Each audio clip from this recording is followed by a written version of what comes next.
ಒಂದು ಕಾಲದಲ್ಲಿ ಒಂದು ಸುಂದರ ಹಳ್ಳಿಯಲ್ಲಿ 2 ಸಹೋದರಿಯರು ವಾಸಿಸುತ್ತಿದ್ದರು. ಅವರ ಹೆಸರು ಸೀತಾ ಮತ್ತು ಗೀತಾ.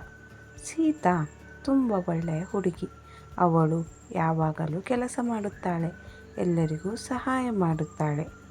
ಆದರೆ ಗೀತಾ ಅವಳು ತುಂಬ ಸೋಮಾರಿ. ತನ್ನ ಸೌಂದರ್ಯದ ಬಗ್ಗೆ ಮಾತ್ರ ಅಹಂಕಾರ ಪಡುತ್ತಾಳೆ. ಒಂದು ದಿನ ಒಬ್ಬ ಮುದಿ ಅಜ್ಜಿ ಅವರ ಮನೆಗೆ ಬಂದಳು. ಅವಳು ಹಸಿವಿನಿಂದ ನರಳುತ್ತಾ, ಮಕ್ಕಳೇ, ನನಗೆ ಸ್ವಲ್ಪ ಹಣ್ಣು ಕೊಡುತ್ತೀರಾ ಎಂದು ಕೇಳಿದಳು. ಗೀತಾ ಕೋಪದಿಂದ, ಹೋಗಿ, ನಿಮಗೆ ಕೊಡೋಕೆ ಏನೂ ಇಲ್ಲ ಎಂದು ಕೆಟ್ಟ ಹಣ್ಣುಗಳನ್ನು ಕೊಟ್ಟಳು. ಆದರೆ ಸೀತಾ ಅವಳು ಪ್ರೀತಿಯಿಂದ ಅಜ್ಜಿಯನ್ನು ಮನೆಗೆ ಕರೆದುಕೊಂಡು ಬಂದು ಸ್ವಚ್ಛವಾದ ಆಹಾರವನ್ನು ನೀಡಿ ನೋಡಿಕೊಂಡಳು. ಆ ಅಜ್ಜಿಯು ನಿಜವಾಗಿ ದೇವಕನ್ಯೆಯಾಗಿದ್ದಳು. ಅವಳು ಸೀತಾಳ ಒಳ್ಳೆಯತನಕ್ಕೆ ಸಂತೋಷಪಟ್ಟು ಕೆಲವು ಮಾಯಾ ಬ್ಲೂಬೆರ್ರಿ ಹಣ್ಣುಗಳನ್ನು ಕೊಟ್ಟಳು. ಇವು ತಿಂದರೆ ಯಾವುದೇ ಕಾಯಿಲೆ ಗುಣವಾಗುತ್ತದೆ ಎಂದಳು. ಕೆಲವು ದಿನಗಳ ನಂತರ ಸೀತಾ ಅಸ್ವಸ್ಥಳಾದಳು.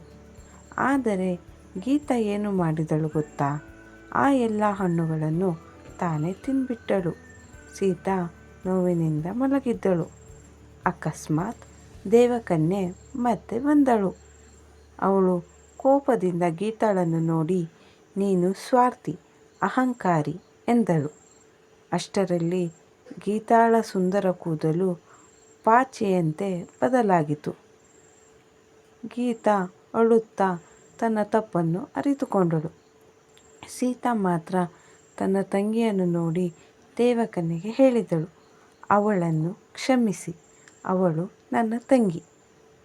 ದೇವಕನ್ಯೆ ಸೀತಾಳ ಹೃದಯದ ಒಳ್ಳೆಯತನಕ್ಕೆ ಮೆಚ್ಚಿ ಗೀತಾಳ ಕೂದಲನ್ನು ಹಿಂದಿನಂತೆ ನೀಳವಾಗಿ ಚೆನ್ನಾಗಿ ಮಾಡಿಕೊಟ್ಟಳು. ಆ ದಿನದಿಂದ ಗೀತಾ ಸಂಪೂರ್ಣವಾಗಿ ಬದಲಾದಳು. ಇಬ್ಬರು ಸಂತೋಷದಿಂದ ಜೀವನವನ್ನು ನಡೆಸಿದರು. ಈ ಕಥೆಯ ನೀತಿ ಏನೆಂದರೆ, ಇತರರಿಗೆ ಸಹಾಯ ಮಾಡುವುದು ಮತ್ತು ಹಂಚಿಕೊಳ್ಳುವುದು ಜೀವನದ ನಿಜವಾದ ಸಂತೋಷ.